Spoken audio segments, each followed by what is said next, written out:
Hi, hey, and hello there. Behind here, and welcome back to the Comic High Ground. Today, we're talking about Dark Web, so let's get right on into it.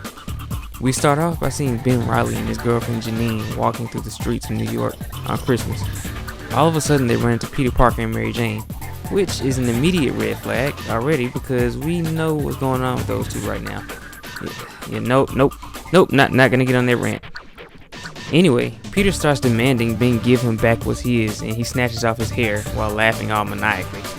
Then he proceeds to snatch his mouth off. While this is going on, Mary Jane traps Janine in this glass display like she's a mannequin. Peter then proceeds to open up Ben's head and take his brain.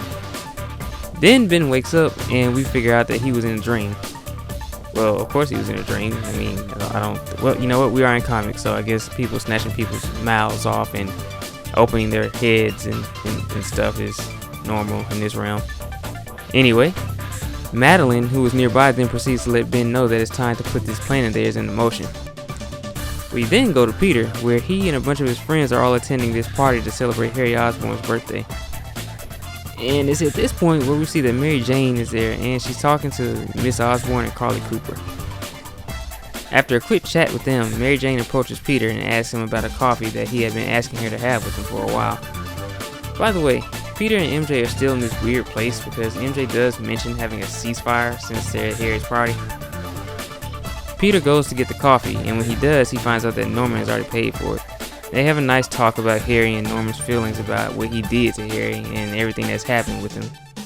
You know, the clone Harry and everything from back in Nick Spencer's run. In any case, Norman heads home while Peter goes back to the party. Now we head back to Ben and Madeline, as Madeline is taking Ben to show him their additional ally.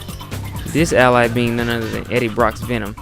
Now, if this is confusing to you, then that makes sense because Eddie Brock has recently, saved the universe by beating Noel, and then he became the new King in Black. He was off helping out across space while his son Dylan was the new Venom on Earth. Well, apparently something's happened to Dylan. Eddie's pissed, and Madeline promised to help him with Dylan, I guess, if Eddie helped her. And of course, we find out in this issue she's also tampering with his head, so more on that later. Now, back at New York again, we see that some of the Xmen have come to New York for Christmas, because they're not there anymore. They're on Krakoa. I'm gonna be real with you. Ever since the X-Men went to Krakoa and all this stuff happened with that island and all the different stuff, it's just like it's been hard for me to keep up with the X-Men because I'm used to them being in the mansion in New York and dealing with what they deal with. But now that they're on this island of Krakoa, which is not too different from Geonosia. I can't say that word. You know what I'm talking about. Magneto's island. Anyway, now that they're on Krakoa, it's just they seem not as interesting. Is that weird? That's probably weird, isn't it? Yeah, anyway, so they're here for Christmas, and we get this interesting jump scare moment when Magic is looking at this elf on display in a store, and it turns and kind of like screams this incantation at her. Yeah, this elf, look at this elf, it's kind of freaky.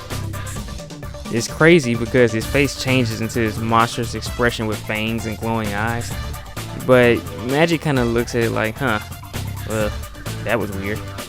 We then see that the incantation that the elf is saying is being said by Madeline Pryor at this very moment. She's calling it a song, but it's like 2 words.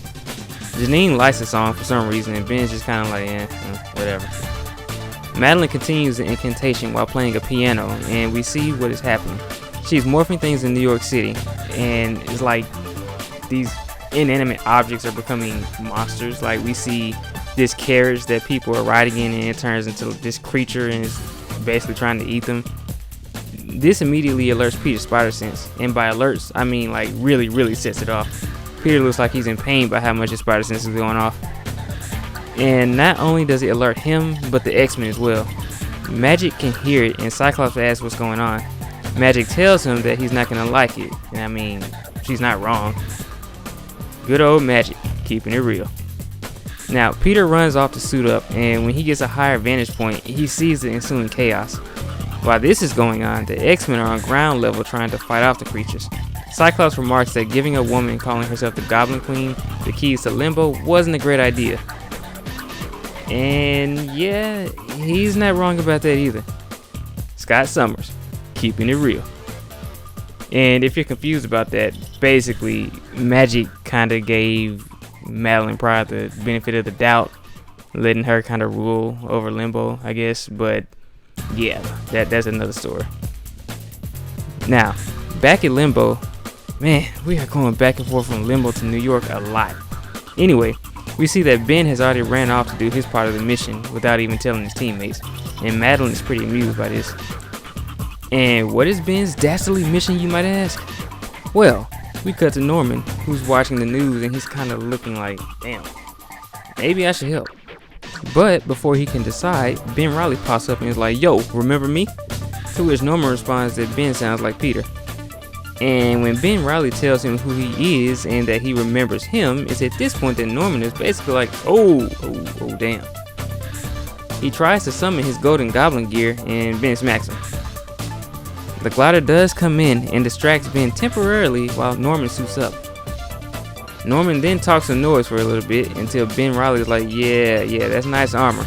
Got a good look at it when I came to the office posing as Peter Parker and tampered with it. So yeah, Norman's glider kind of blows up under him, and then Ben pretty much, proceeds to beat the crap out of him. Sorry, it's just, that's what he did. He just beat the crap out of him. Kind of reminds me of how Peter was taking that whooping from Moreland, in that other event going on right now. But anyway, we go back to Limbo, and Madeline realizes that she may have tampered with Venom's brain a bit too much, as he too has left through the portal to New York and is on another mission. A mission that we haven't seen Venom on in a long time. That's right, he wants to take out Spidey again. Talk about a major character regression. Damn, Madeline, you really throwing stuff out of whack. In any case, that's where we will leave off for now. The question we gotta ask is, how are Spidey and the X-Men gonna handle all these creatures? Is someone gonna come save Norman before, Ben basically beats the freaking life out of him? And can someone fix Eddie's brain before he gets to Spidey? Like, I'm pretty sure we're all kind of tired of the Venom wanting to get Spidey's brain thing, right? Leave that in the 90s, right? Okay then. Now, with all that said, let's see what's gonna happen on the next one. Thank you for watching. Hit that like button if you like what you saw here. Drop a comment to let me know what you think of this story so far. I know it's only the first issue, but hey, still. And yeah, remember, we have the high ground. Catch you later.